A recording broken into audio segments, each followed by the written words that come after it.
sudah masuk. Kalau kayak gini berarti benar.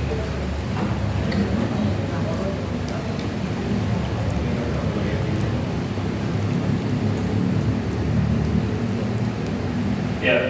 Kemudian bahaya kufur apa? Ada dunia, ada akhirat.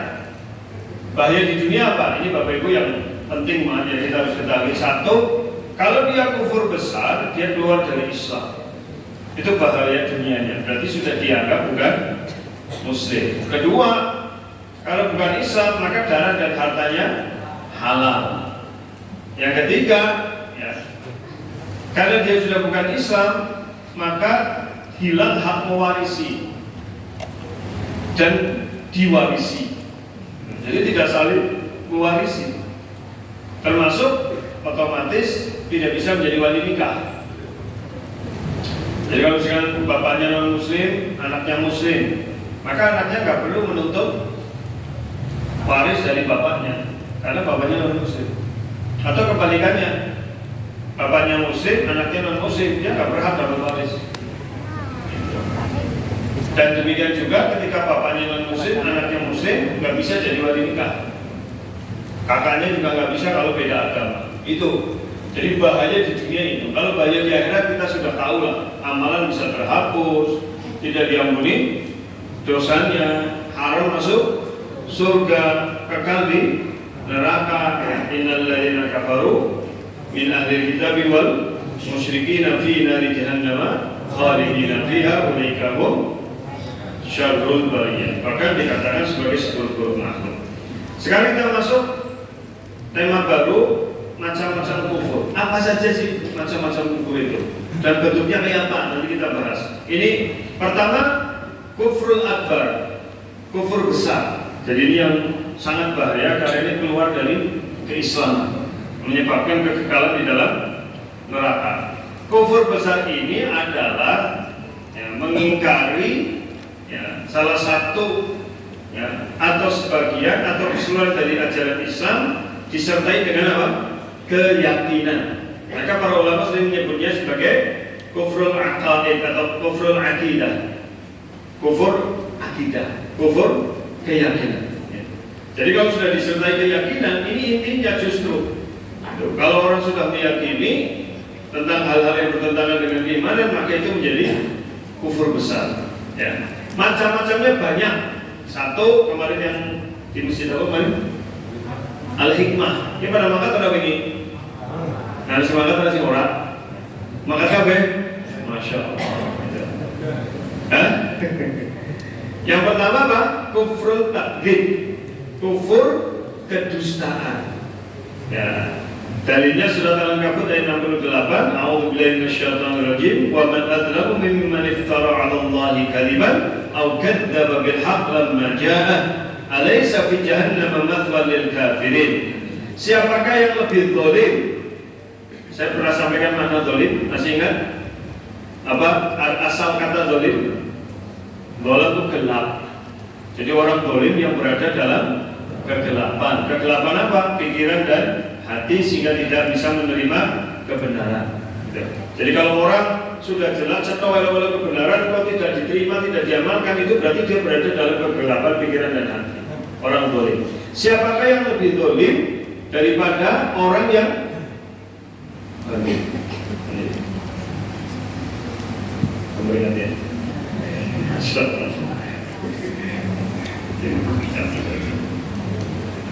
Ya, jadi daripada iftara 'ala Allahi kadziban, orang yang mengadakan kedustaan terhadap Allah. Contohnya apa? Mengadakan kedustaan sama Allah. Misalkan Allah punya anak. Halo? Ya, jadi Allah punya anak, naudzubillah itu. Jadi subhanallah. Terus apa namanya? Banyak sekali lah bentuk-bentuk. Masuk. Oh, tapi baik. Orang betul. Ya udah. Kecil banget nanti. Kalau kebanyakan kecil banget. Ya udah apa-apa.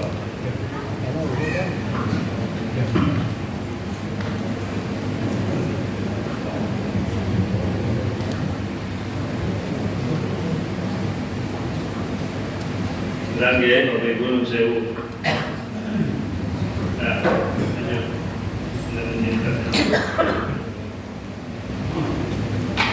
oke, baik. Kemudian aukat dababil hak atau mengadakan kedustaan, mendustakan yang hak yang benar. Maksudnya apa? Dia tidak menerima kebenaran yang disampaikan oleh Rasulullah Shallallahu Alaihi Wasallam. Gitu. Dan tanda ini kufur besar adalah pada ayat terakhir, pada bagian akhir, alaysa fi jahannam mathwal lil kafirin. Bukankah di neraka jahanam itu ada tempat bagi orang-orang yang kafir? Dengan kalimat bukankah di neraka jahanam terdapat tempat bagi orang-orang kafir menunjukkan itu adalah kufur besar. Yang ayat yang lain Al-An'am ayat 66, wa kadzdzaba bihi qaumuka wa huwal haqq qul lastu 'alaikum biwakil. Dan kaum mendustakannya padahal azab itu benar adanya. Ini berarti mengingkari salah satu ajaran Islam, yaitu apa? Bahwa akan ada siksa di alam kubur, akan ada siksa di akhirat. Mengingkari itu saja sudah kufur besar. Jadi, nggak ada siksa, atau kebalikannya nggak ada nikmat kubur, berarti nggak ada akhirat. Wah, itu lebih parah lagi. Gitu. Bisa? Iya, alhamdulillah. Tapi cirit banget ya. Iya, apa-apa lah. Ya. Nah, misal nanti deh. Lagi panas. Nah, biasa lagi. Nah, cukup. Cukup. Oke. Contoh-contoh nih, lebih detailnya, tapi ciri-ciri iman ya. Mengingkari salah satu aja dari rukun iman. Jadi mengingkari salah satu aja dari rukun iman itu sudah kufur besar. Kan rukun iman pada Allah, iman pada malaikat, iman pada kitab, iman kepada Rasul, ya, kemudian iman kepada hari akhir, iman kepada takdir sudah. Kemudian mengingkari rububiyah, uluhiyah, nama dan sifat Allah Taala. Itu, maksudnya tidak meyakini Allah memiliki rububiyah, hak uluhiyah dan sifat-sifat Allah Taala. Kemudian mengingkari hari kebangkitan, sama. Termasuk kalau dalam faham Ahlussunnah wal Jamaah itu kan nanti kita dibangkitkan ruh dan jasad. Tapi ini sebenarnya khilafiyah antara ruh dengan jasad. Jadi kalau mengingkari itu termasuk kufur besar. Mengingkari hisab, mengingkari adanya jin, hati-hati. Saya pernah sampaikan di masyarakat itu ada istilah tahayul, percaya tapi keliru. Itu. Percaya adanya jin dengan percaya pada jin itu berbeda kalimatnya. Paham nggak? Tapi kadang-kadang masyarakat campur aduk gitu. Wah, jangan percaya setan, tahayul gue. Percaya setan itu maksudnya percaya pada setan atau percaya adanya setan? Hati-hati. Kalau tahayul apa sih? Tahayul itu imajinasi, hayalan. Jadi kalau ngomong aja percaya setan, tahayul itu bisa kufur. Karena setan ada, kita harus percaya bahwa setan ada. Yang tidak boleh kita percaya pada setan. Paham tadi? Iya, setan ada. Gitu. Yang tidak boleh kita percaya pada bentuk-bentuk setan yang dihayalkan manusia, maka disebut tahayul. Yang pernah saya sampaikan, setan paling banyak di dunia itu di Indonesia. Saya pernah sampaikan berkali-kali, dan kebanyakan waton setan. Kalau kita ini nyilorok itu, nyilorok sendal bolong, mereka gombel, kuntil anak, suster ngesot, suster keramas datang bulan, nenek kayung, si manis jembatan Ancol, wapang yo. Sing lanang paling gendruwo ya masih waton. Sing lanang paling kolor hijau, tuyul, pocong be, lebih medeni waton. Pocong lanang orang medeni orang, pocong waton mesti medeni. Jangan lewat kuburan, perlu wong lanang nangis, mesti ora wedi lah, paling butuh wong stres ditinggal mati bojone. Jajal lewat kuburan perlu wong wadon nangis, merinding. Halo? Halo? Mari kuburan perlu wong lanang guyu. Oh, paling wong lagi bermabok nang kuburan. Jajal lewat kuburan perlu wong wadon guyu. Wani nek tadi. Berarti wong wadon jan ora tukang setan. Enggak maksudnya di Indonesia. Ya kan? Itu makanya ini itu banyak banget bentuk-bentuk. Kalau di Purwokerto itu ada, biasanya kalau di daerah yang banyak kelapa, akeh bajinge, maka muncul setan gundul prenges. Gundul prenges itu kan gludung ringis gitu. Kan ada cumplung. Nanti cumplung orang. Cumplung kan bekas dipangan bajing kan bolong, gelundung kena cahaya bulannya jadi ber-ber kayak prenges. Dasarnya peti, mambu kembang kopi. Kalau kopi lagi kembang itu baunya wanginya pohon pandan kembang wangi. Ya, dilalah kota dulu ada pohon pandan, kopi lagi kembang, terus anak cumplung tiba. Kayaknya langsung layong gue. Ya setan Indonesia kan banget pak. Nah itu percaya bentuk-bentuk itu bisa jadi kufur. Halo? Karena bentuk itu hasil hayalan manusia. Ya, takhayul. Itu. Apalagi mengikuti langkah-langkah syaitan. Itu yang nggak boleh. Apalagi bekerja sama dengan syaitan. Atau setan dari jin itu kan udah jelas soal bukan dari jalur minal insi ya'udhu nabi rijal minal jini fazadahum rahqa. Ada sekelompok laki-laki beberapa meminta pertolongan berlindung kepada sekelompok jin, ya, dan mereka tidak menambah apa-apa kecuali dosa dan kesalahan. Jadi kalau manusia kerja sama jin itu dapatnya hanya dosa dan kesalahan. Tapi buktinya Nabi Sulaiman, Nabi Sulaiman itu kowe, memang kau siapa? Halo? Oh, Nabi Sulaiman itu, memang kau siapa? Nabi Sulaiman itu bagian dari mukjizat kenabian, ya kan?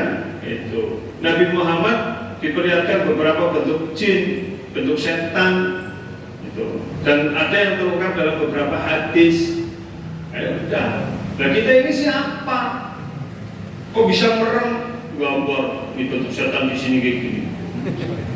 Bener gambarnya sing nuntun gambar kayak siapa? Setan. Tuh. Kalau ada orang kok bisa melihat setan atau jin, kalau dia orang biasa, bukan nabi, bukan orang yang betul-betul soleh, itu sebenarnya dia sudah tersihir oleh setan atau jin. Kecuali mereka para nabi atau orang-orang aulia Allah, para wali-wali Allah yang memang diberi ya kelebihan. Nah kita sama, semuanya yang boleh ini kenapa nih Indonesia setannya pocong karena mau mati nggak mau pocong. Nah Amerika setannya vampir karena mau mati nggak babi pengantin, kayak gitu. Jadi itu kan takhayul hasil pikiran manusia yang saya pernah sampaikan. Ketertutupan akalnya di mana? Lo ngatasin gambar dewek, wedi dewek, lo ya, sih. Berarti wedi karo gambar dewek, wis di gambar-gambar dewek, wedi dewek. Padahal tidak ada satupun perintah dalam ayat maupun hadis yang menunjukkan kebolehan takut sama setan. Nggak boleh, karena setan musuh. Ya kan? Itu. Fala takhafuhum wa khafuni. Jangan takut pada mereka, takutlah kepadaku, kata Allah. Udah itu. Terus apa lagi? Mengingkari kalau pemeluk agama non-Islam seperti Yahudi, Nasrani itu kekal di neraka alias membenarkan agama mereka. Dia pada baik yang sudah saya sampaikan di sini kemarin. Lawis yang penting beragama, semua agama yang baik, semua agama.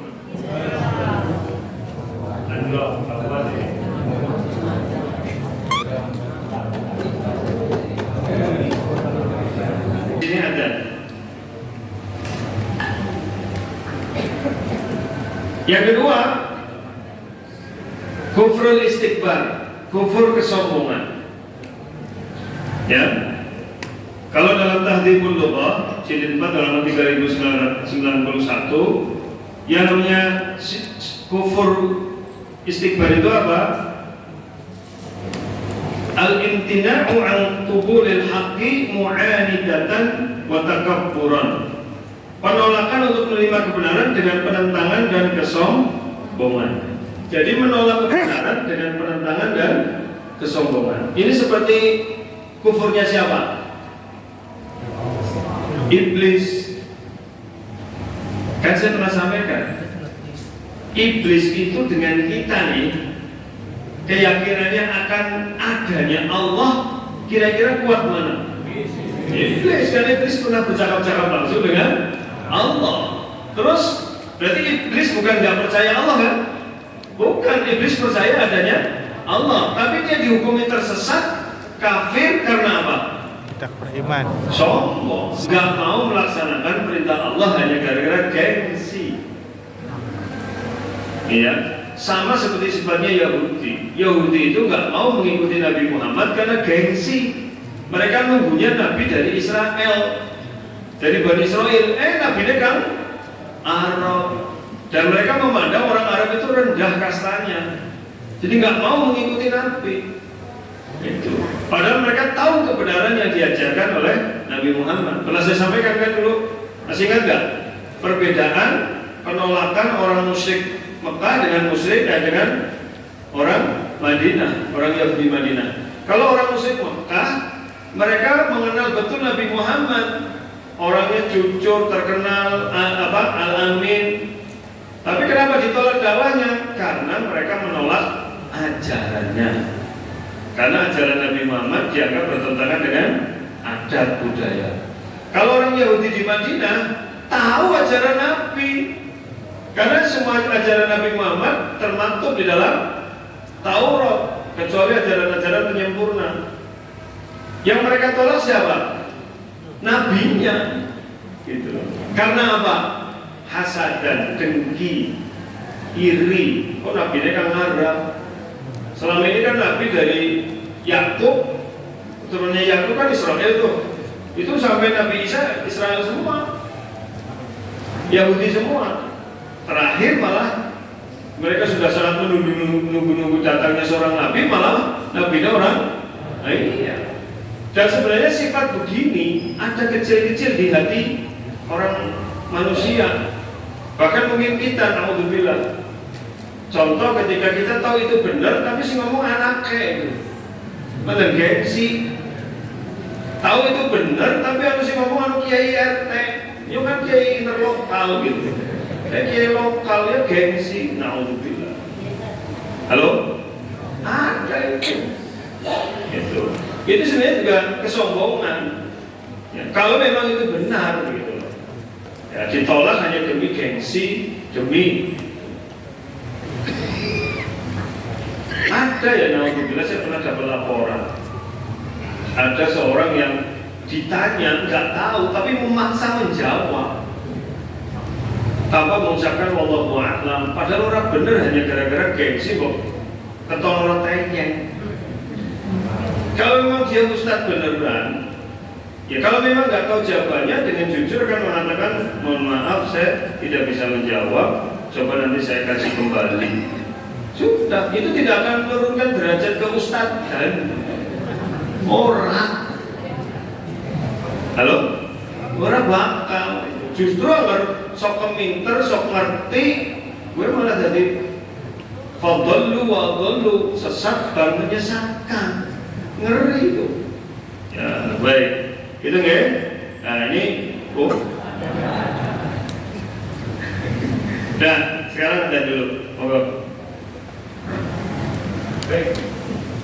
Nah, selanjutnya Al-Azhari menukil dari Al-Lais, ini ada dalam Tahdhibul Lughah jilid 3 halaman 2589 mengatakan bahwa ya, jadi yang namanya kufur apa? Tadi kufur apa? Ya, iya itu. Jadi bahwa ya'rifa syai'a wa ya'ba ay yaqbilahu. Jadi dia mengetahui sesuatu tapi menolak untuk menerimanya. Qabila yaqbalu ayyaqbalahu.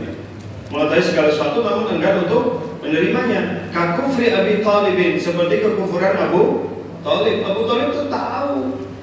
Ya, bahkan ketika sakaratul maut kan beliau ditalqin 2 orang kan, Nabi Muhammad sama Abu Jahal, Abu Lahab itu ya. Gitu. Sama Nabi sudah diingatkan, tapi sama Abu Jahal, kalau bahasa kita, "War melu agamane ponakanmu." Nek apa namanya? Istilahnya meninggalkan ajaran nenek moyangmu. Jadi itu masalahnya. Ini karena kufur mu'anidatan. Kufur seperti ini adalah kufur yang inat. Inat itu berarti menentang, gitu ya. Karena dia mengetahui kebenaran, li'annahu arafa wa aqarra, dia mengetahui kebenaran dan mengakuinya, tetapi dia enggan untuk mengikutinya. Nah ini kufur besar seperti ini. Na'udzubillah, mudah-mudahan ya tidak ada lah di kalangan kaum muslimin yang seperti ini. Ya, yang kedua, Al-Baghawi rahimahullah mengatakan wa kufrul inad wa ya ayya'rifallaha bi qalbihi wa ya'tarifa bi lisanihi. Ya, dia mengetahui Allah dengan hatinya, mengakui dengan lisannya, namun tidak beragama dengannya. Hanya tidak taat pada ketentuan-ketentuannya. Ya persis kayak iblis itu. Iblis kan mengakui adanya Allah. Ya, iblis juga langsung bercakap-cakap dengan Allah, tetapi dia enggan melaksanakan perintah Allah hanya karena gengsi. Ya, sama ini diikuti oleh Yahudi dan sebagainya. Ibnu Qayyim rahimahullah juga mendefinisikannya di Madarijus Salikin di 1/337. Wa amma kufrul ibadi wal istikbari ya fa nahwu kufri iblis fa innahu lam yajhad amrallahi wala qabalahu bil inkar wa innama talqahu bil ibai wal istikbari wa min hadha kufrun min arafin. Adapun kufur ibad dan istikbar seperti itu seperti kekufuran iblis. Iblis di dalam mengingkari perintah Allah dan menerimanya dengan pengingkaran. Kekufuran iblis hanyalah karena dia menerimanya dengan keengganan dan kesombongan. Dari hal tersebut kufur hukumnya bagi orang yang mengetahui benar Rasul bahwa beliau datang dengan kebenaran dari si Allah, namun dia tidak memilihnya karena keengganan dan kesombongan. Inilah umum terjadi pada perkara kekufuran. Seperti tadi Yahudi itu tahu bahwa ajarannya benar, tapi karena yang menyampaikan Nabi Muhammad tidak menerima, begitu. Terus dan ini ya saya sampaikan salah satu penyebab nanti menjadi bibit-bibit kekufuran itu, ya, itu adalah munculnya karena fanatisme. Kenapa? Fanatis. Ya. Orang kalau sudah fanatik, tertutup mata hatinya, tidak mau menerima kebenaran. Padahal sudah pernah saya sampaikan. Sekelas siapa? Abu Hanifah, Imam Muhammad bin Idris Asy-Syafi'i, Imam Ahmad bin Hanbal atau Imam Malik bin Anas, mereka semuanya mengatakan itu dengan kalimat yang berbeda-beda tapi maknanya sama, yang intinya kalau dijumpai ya pendapat yang lebih sahih bersumber Quran hadis dari pendapatku, tinggalkan pendapatku, ikuti itu. Itu sekelas mereka loh sebagai imam mustahid. Dan DPP kadang-kadang jarang ngaji. Halo? Ya, terus ngajinya jarang, sekali ngaji ngantukan, rebutan ora? Rebutan. Terus ngantukan ledean karo liar-liar seneken tong disit. Baru sekali orang ngantuk orang mudengan, sekali mudeng kelalenan. Gue ngerbatu, masa. Kayak yayahan, nyala-nyala nawang juga kayak yayahan. Nah itu yang sudah pernah saya bilang. Yang ketiga, kufur syak, kufur keraguan.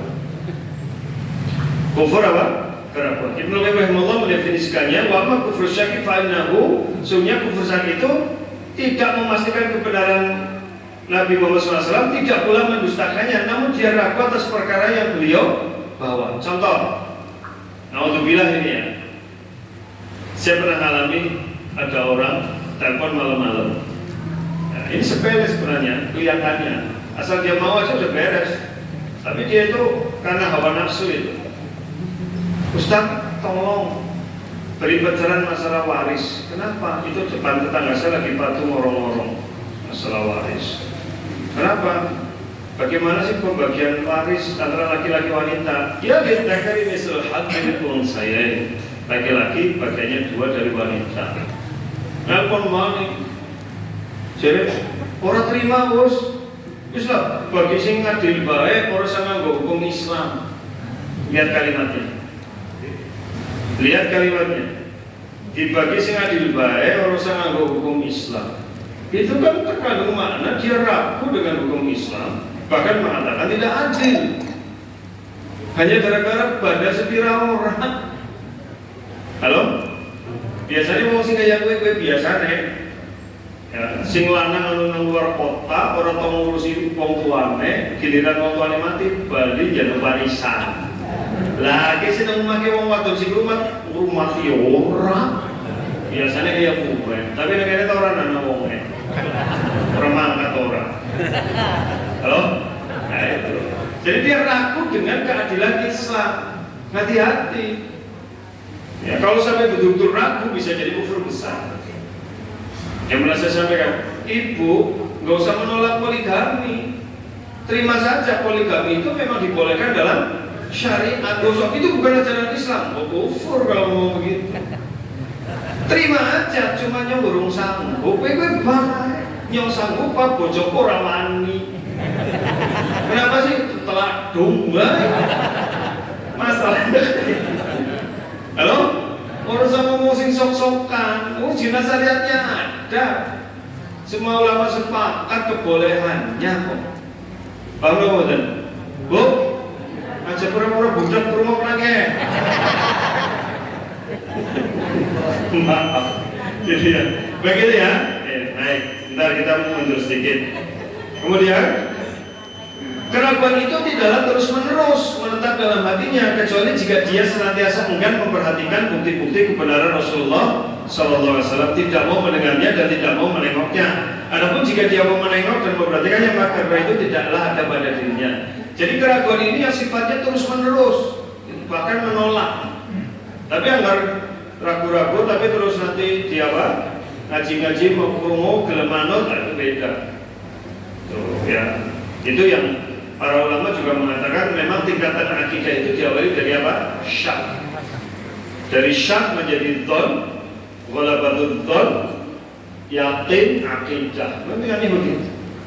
Dari ragu menjadi dugaan karena ngaji, dugaan kuat karena ngajinya tambah mumpung, yakin karena ngalami, menjadi ngoyok, akidah karena sudah bertahun-tahun sudah diamalkan, dikuatkan. Prosesnya begitu. Ya, baik. Jadi kufur syak terjadi jika seorang ragu terhadap sesuatu yang wajib diimani, walaupun yang bersangkutan tidak meragukan pokok risalah. Yaitu wajib diimani, misalkan rukun iman itu wajib, tapi kemudian dia ragu, adakah surga misalnya? Halo? Jadi keadilan Allah ada nggak sih? Nang dunia ini kok kayaknya kepriwe ya? Halo? Iya. Sing melarat tambah melarat, sing sugih tambah kayaknya mau sing maksiat kok tambah seneng. Sing rajin ibadah kok tambah tersungkur lah.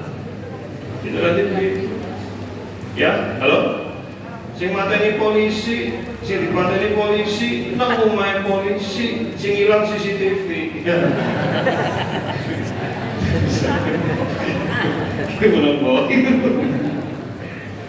Dan sebagainya lah, makanya sudah baik.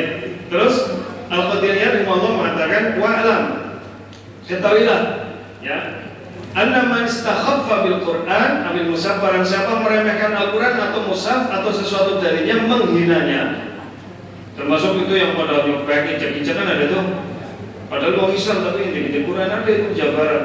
Mengingkari keseluruhan atau hanya satu huruf atau hanya satu ayat darinya, mengingkari ayat-ayatnya, mendustakan keseluruhan atau hanya sebagiannya, mendustakan hukum atau khabar yang dijelaskan di dalamnya, menetapkan sesuatu yang dinafikan olehnya, menafikan suatu, menafikan itu meniadakan ya, yang ditetapkan olehnya atau melakukan sesuatu yang darinya, maka dia kafir menurut kesepakatan para ulama. Banyak hati-hati. Ya. Terus Syekh Muhammad bin Abdul Wahhab rahimahullah ketika menerangkan beberapa hal yang dapat membatalkan Islam seseorang, disebutkan itu adzarith yang nomor 3 ya. Barang siapa yang tidak mengkafirkan malam yukaffirin musyrikin, barang siapa yang tidak mengkafirkan orang-orang musyrik, ya, ausyak atau meragukan kekafiran mereka atau membenarkan mazhab mereka, maka dia kafir. Paham betul? Ya, jadi tidak perlu ragu, non muslim ya kafir. Tapi kan kita bahas dalam internal kita, paham nggak? Kalau bicara itu dalam konstitusi, dalam lembaga negara baru masalah. Karena ini negara NKRI, paham betul? Dalam kamus negara NKRI tidak ada istilah kafir, semuanya warga negara. Nah kalau istilah kafir dibawa dalam koridor itu baru nggak benar, paham betul? Menurut Kristen kita juga domba yang tersesat, ya orang perlu kesu. Loh memang begitu keyakinan Kristen. Dan menurut kita non muslim apapun agamanya kafir, ya memang. Halo? Ya begitu.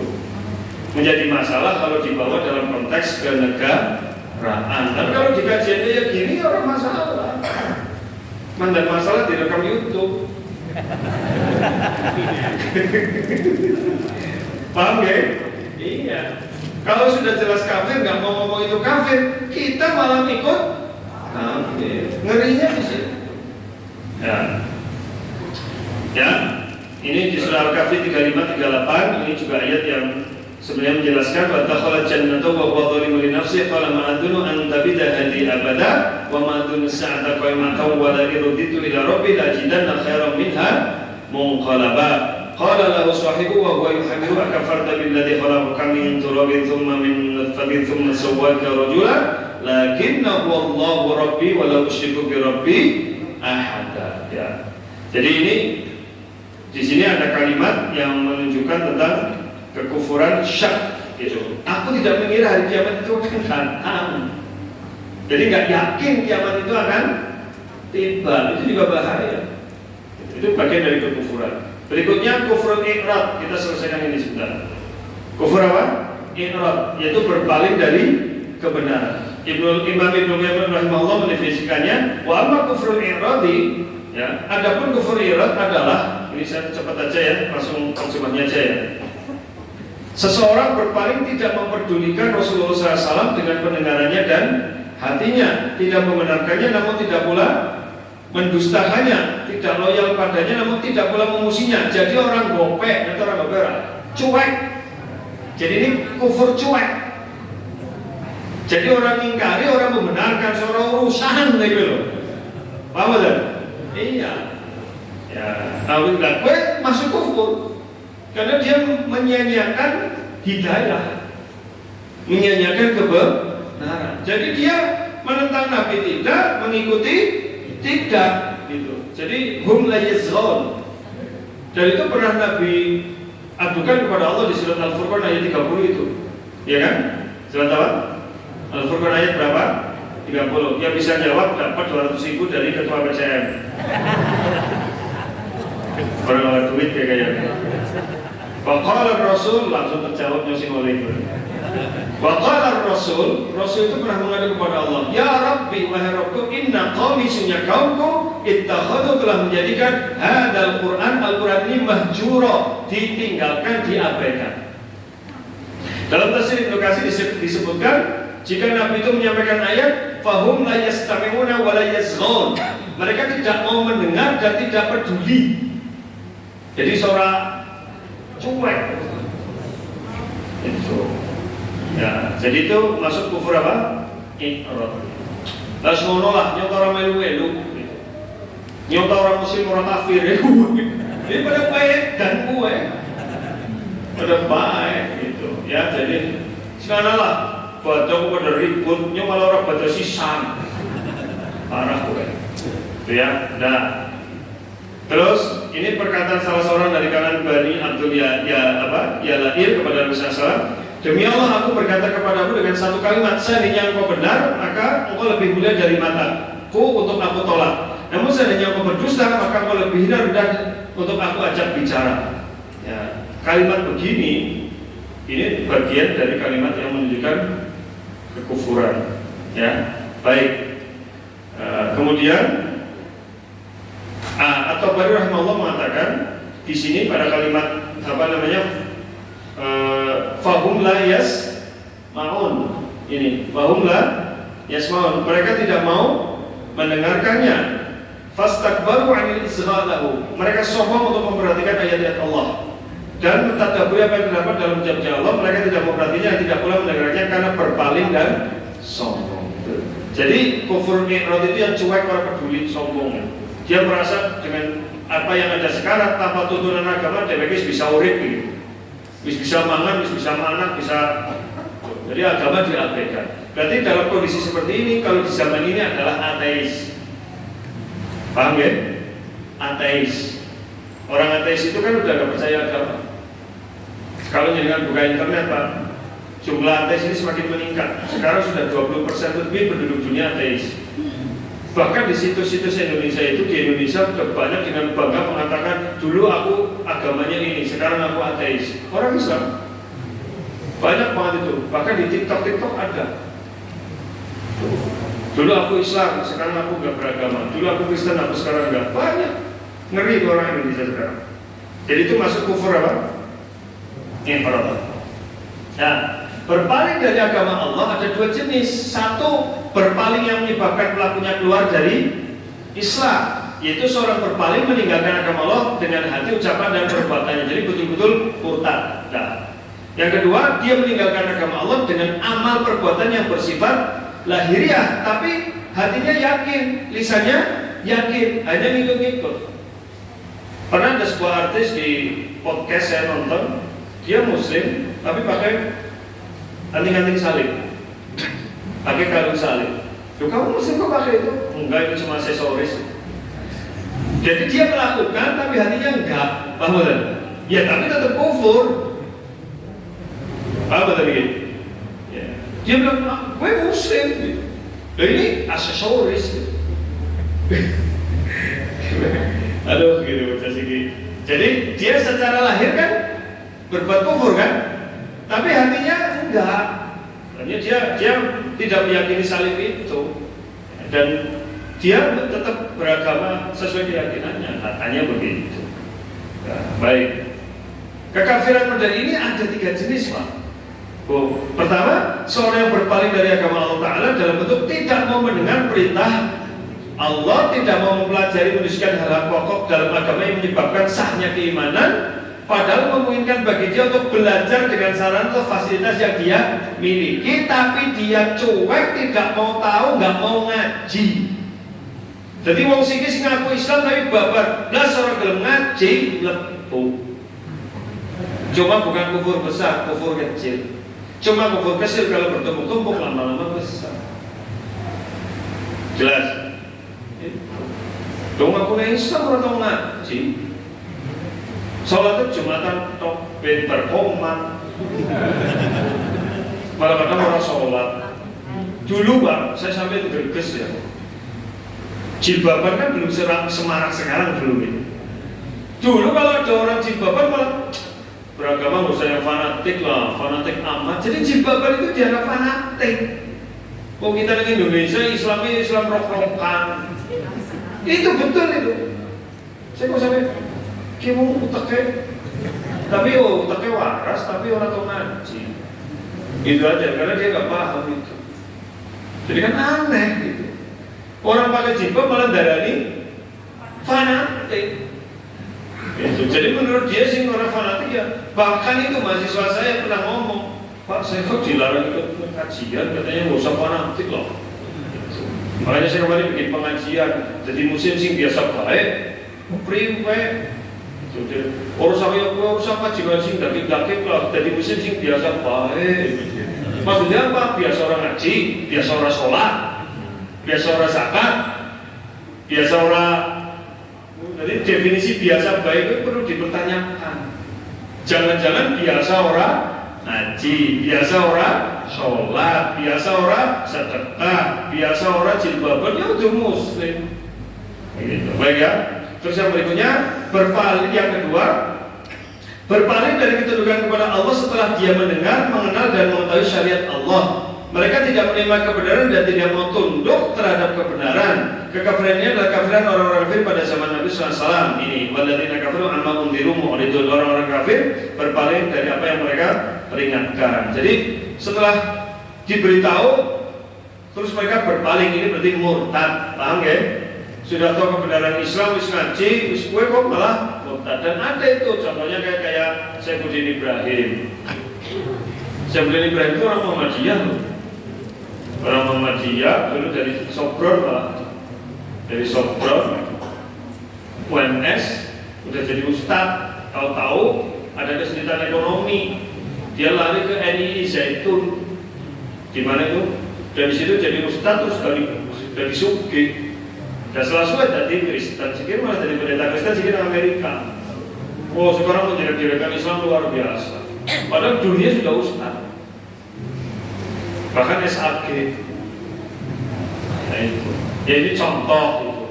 Jadi anak sih nggak mau kayak gue, ya ini contoh gue gini. Satu memang ada yang begitu. Jadi ternyata faktornya karena duit.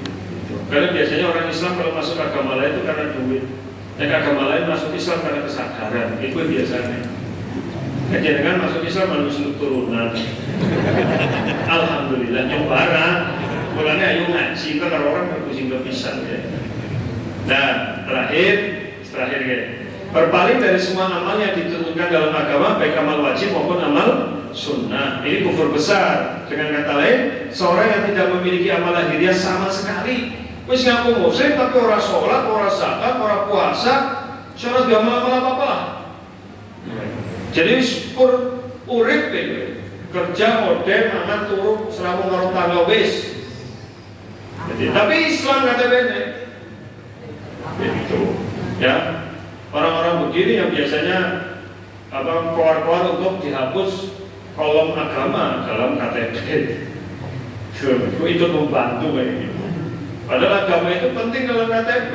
Kan orang-orang benar, anak mau mati mendalan, halo? Karena kita negara beragama, kecelakaan mati, ketemu KTP ini agamanya orang benar. Terus itu pribadi ya. Kalau lagi agamanya benar, misalnya non Muslim, itu pernah ada kejadian. Tapi wallahu alam benarkannya ya. Kejadian ada orang Kristen mati, tetangganya terus suruh mati, diantar ke gereja. Gerejanya nanya, itu gerejanya mana? Jadi kalau bukan gereja situ nggak bisa. Mereka punya daftar namanya, punya kartunya. Nah, tapi kan orang, karena tapi presiden orang kenal, bisa nanti bayi sih, bagus malah. Iya kan? Walaupun NU Muhammadiyah kan anak masjid NU kita ya sholat di masjid NU, orang tetap Muhammadiyah Muhammadiyah sholat dengan apa orang mau? Ya orang. Kalau di mereka begitu, karena beda sekte, beda aliran. Itu udah ya, jadi begitu. Nah, alhamdulillah. Nah, kalau ini sih kayaknya banyak ini. Ini banyak orang yang Islam tapi sama sekali nggak beramal Islam. Jelas sholat orang apa gitu. Itu biasanya yang masyarakat tuh bingung nikmatinya diapa naik. Mesti pro kontra. Urusan di sholat itu mau sholat kok. Tapi katanya Islam, nah ini terbagi dua itu. Wislah sholat baik, kafani kubur sejarah Islam mau KTP Islam. Siapa ngerti sedurungnya mati tobat. Oh ternyata orang tobat, ya sing penting dari orang dosa. Halo? Nah ternyata tobat dari kali pahala itu yang berpendapat sholat saja. Nggak salah juga. Sementara yang berpendapat ya, dong Islam atau sholat, ya kan? Al-ahdu bainana wa bainal kafir as-sholat. Batas yang membedakan kita dengan orang kafir adalah sholat. Ya wes benar kok. Coba baik. Orang sama ngomong saya enggak, mau lah.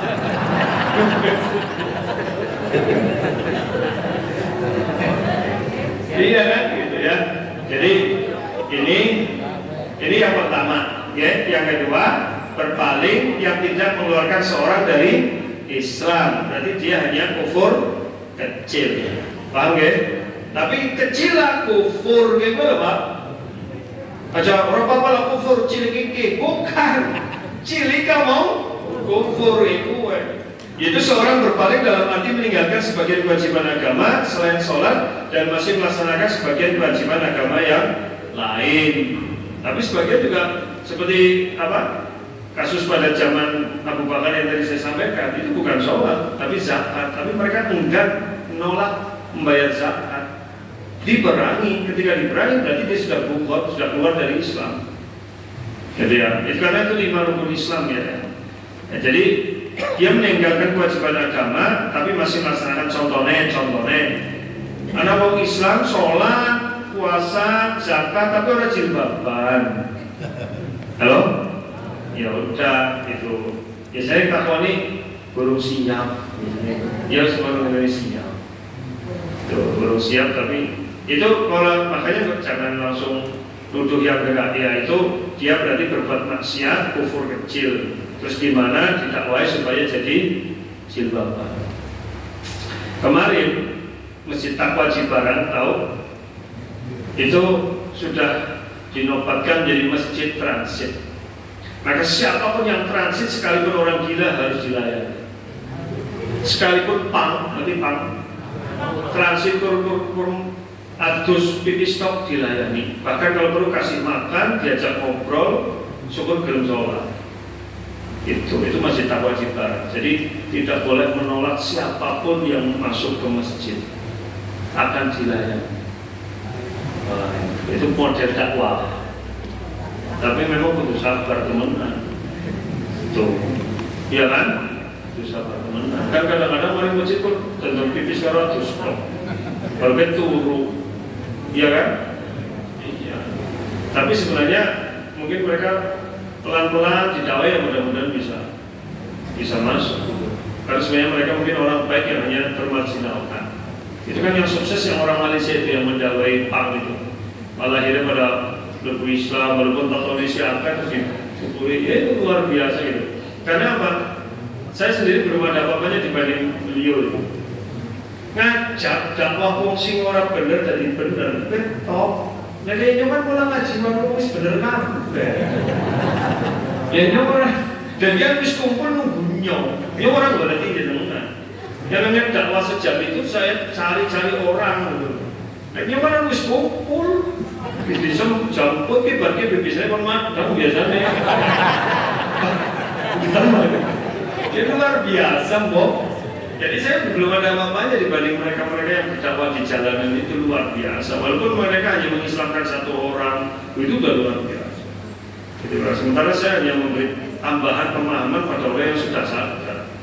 Saya pernah digitukan sama orang Ustaz, jangan sih petenge ceramah orang yang sadar, jangan dulu dalam, ini orang kuat. Yang sing levelnya sing lebih baik lah, sing turun jangan kan gitu sing benar-benar. Iya gitu. Saya pernah diajak sama teman saya di Satpol PP, yuk apa? Main gerbekan kayak ngono wis gerbek, kok sing nek ceramah, ya orang kuat saya kan. Lah kan ayo. Seksi wangi-wangi. Ya waktu ke sinom bareng yang urung-urung. Olah kapan-kapan wis kuat. Berat kayak gitu. Iya kan, belum mereka nggak ngerti Ustadz Sinom bagus ya, remuk. So, iya kan, kadang-kadang pada ngajaya double malah menguji iman Ustadz. Jadinya waktu kan nolak, kenapa sih nolak? Belum sanggup. Malah, kok dia nih baik. Begitu Pak, ya baik. Jadi selain sholat, karena menurut pendapat yang mulia dalam masalah ini meninggalkan sholat karena sekalipun rasa malas. Ya, meskipun masih mewakili kewajiban sholat tetap dikatakan kafir yang tadi saya sampaikan khilafiyahnya masalah itu ya. Dah, cukup dulu ya. Sudah 7:30 nanti masih ada kufur nifaq. Nah, sebenarnya ini terakhir kufur nifaq. Tanggung apa? Citok. Iya, kufur nifaq. Al-Bukhari mengatakan wa amma kufur nifaq wa ayyukirru bil lisan wa la ya'taqidu bil qalb. Jadi kufur nifaq ini orangnya munafik tapi di dalam dirinya ada kekafiran, yaitu dia mengucapkan dengan lisannya namun tidak meyakininya dengan hati. Ibnu Qayyim mengatakan bahwa yadharu bil lisanil al-iman wa yantawi bi qalbihi 'ala at-takdzib.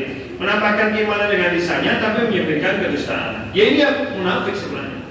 Tapi masuk kategori kufur, ketertutupan hati sehingga menjadi nifaq sudah. Jadi beliau mengatakan wa asasun nifaq alladzi ibna alaih al-kadzib. Dasar kemunafikan adalah kedustaan. Seorang munafik mesti berbeda antara yang resmi dengan yang nampak, zahir dan batinnya. Makanya jangan pernah berdusta. Ya, karena dusta itu pintu gerbang menuju kenifakan, kekafiran.